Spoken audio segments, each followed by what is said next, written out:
Anytime your kids are watching television or videos or playing video games or computer games or just having time on the computer, would be considered screen time. The important thing to know is that all screen time is not the same.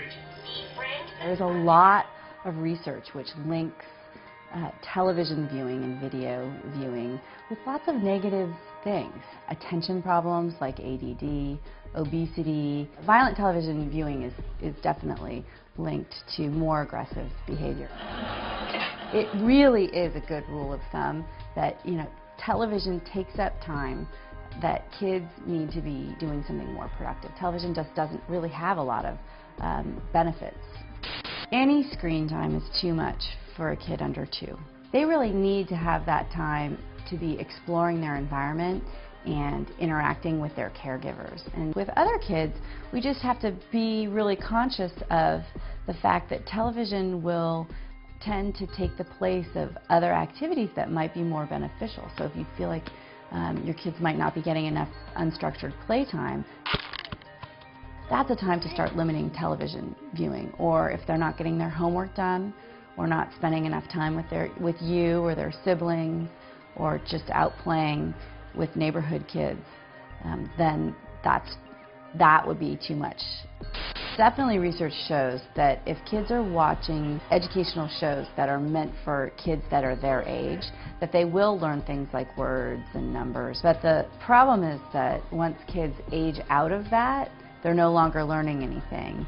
Well, a great thing to do is to definitely watch the educational television with your kids. The research does show that if parents try and reinforce what kids are learning from watching television or even from some of the educational computer games, that kids will actually learn a lot more, that it'll stick with them a lot longer. He's live at Legacy Emanuel Hospital. If something is on that seems inappropriate, it happens to all of us, especially with we'll tend to have the news on in the background. Very often it is a conversation starter that we hadn't totally anticipated. So changing the channel is one thing, but then also finding out how your kids have interpreted what they have seen, and to make sure that they're not using their imaginations to fill in the blank in a way that is scary to them.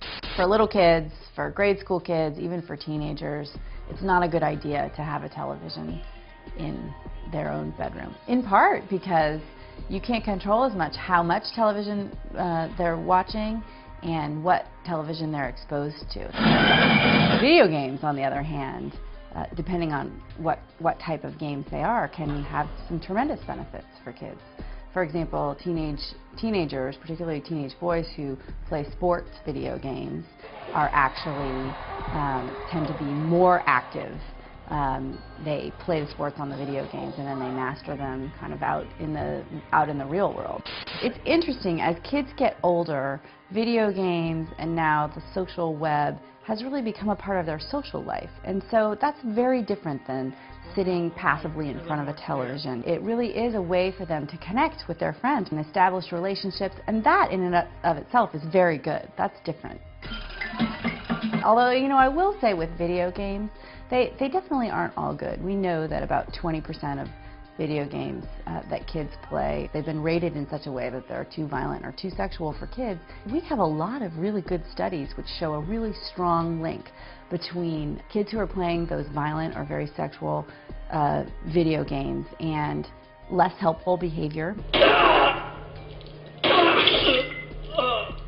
It triggers a part of their brain which drives aggressive behavior, and so they do tend to be a little bit more aggressive.